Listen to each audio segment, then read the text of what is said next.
Hello students, I hope you are following the safety rules and increasing your immunity level. In the last session, we have learned about the classification of matter.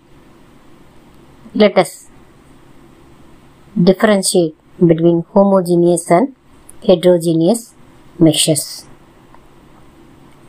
Parameters: homogeneous mixture, heterogeneous mixture. Number 1. Composition: mixture with uniform composition throughout. Heterogeneous: mixture with non-uniform composition. Number 2. Boundary: exists in one phase, no boundary between components. Exist in distinct phases, boundaries between components. Number 3. Physical states: can exist in all the three states: solid state alloys, liquid state water and alcohol, gaseous state air. Heterogeneous mixture: it can also exist in all the three states: solid state gemstones, liquid state milk, gaseous state air with dust particles. Let us understand the different types of mixtures by an activity. Activity 2.1. Divide the class into groups A, B, C and D. Group A takes a beaker containing 50 ml of water and 1 spatula full of copper sulfate powder. Group B takes 50 ml of water and 2 spatula full of copper sulfate powder in a beaker. Groups C and D can take different amounts of copper sulfate and potassium permanganate or common salt, that is sodium chloride, and mix the given components to form a mixture. Report the observations on the uniformity in color and texture.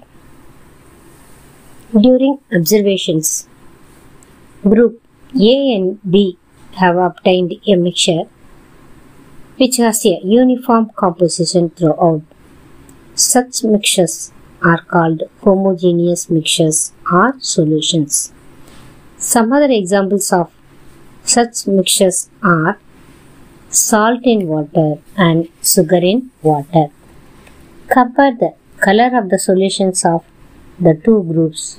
Though both the groups have obtained copper sulfate solution, but the intensity of color of the solutions is different. This shows that a homogeneous mixture can have a variable composition. Groups C and D have obtained mixtures which contain physically distinct parts and have non-uniform compositions. Such mixtures are called heterogeneous mixtures. Mixtures of sodium chloride and iron fillings, salt and sulfur, oil and water are examples of heterogeneous mixtures. To know the differences between true solutions, colloids and suspensions, let us do an activity. Activity 2.2. Divide the class into 4 groups A, B, C and D. Distribute the following samples to each group.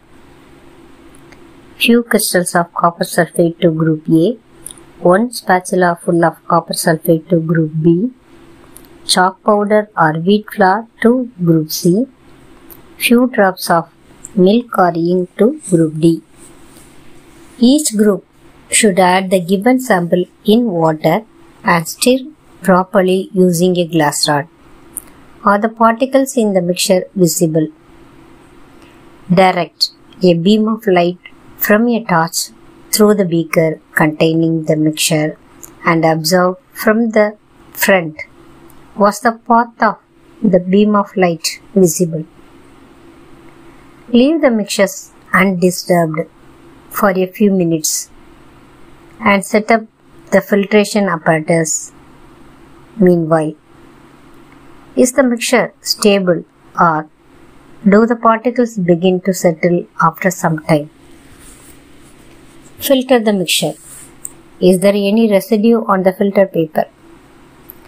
Discuss the results and form an opinion. Observation and discussion.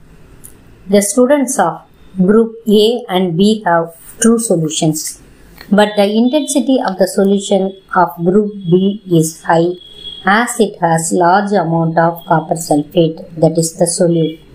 We know that the color intensity of the solution depends upon the amount of solute.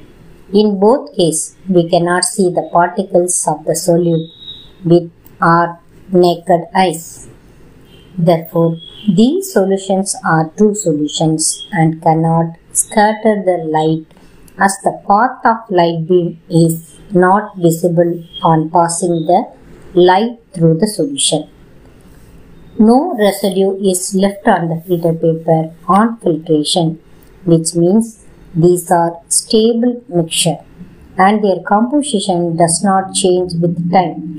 Therefore, the whole solution is passed through the filter paper. Group C. Suspension is obtained by the students of Group C. Particles of suspensions are large enough and can be seen with naked eye. Scattering of light is observed in suspensions due to their large particle size. This mixture is heterogeneous and unstable. When this mixture is filtered, the particles of chalk remain on the filter paper as the size of particles is larger than the pores of filter paper. Group D. Colloidal solution is obtained by the students of Group D. Particle size of colloidal solutions is larger than that of true solution. When a beam of light passes through this mixture, its path becomes visible as the particles of colloids are large enough to scatter the light. This mixture is stable in nature as its particles do not settle even after a long time. When this mixture is filtered, then it passes through filter paper without any change and no residue is left behind. Conclusion. The particle size of true solution and colloids is so small that they pass through the filter paper, whereas that of suspension do not. Particles of true solution and colloids cannot be seen with naked eyes, whereas that of suspension can be seen. Particles of true solution do not scatter light, but the particles of suspension and colloids scatter the light. True solutions and colloidal solutions are stable, but suspensions are unstable in nature.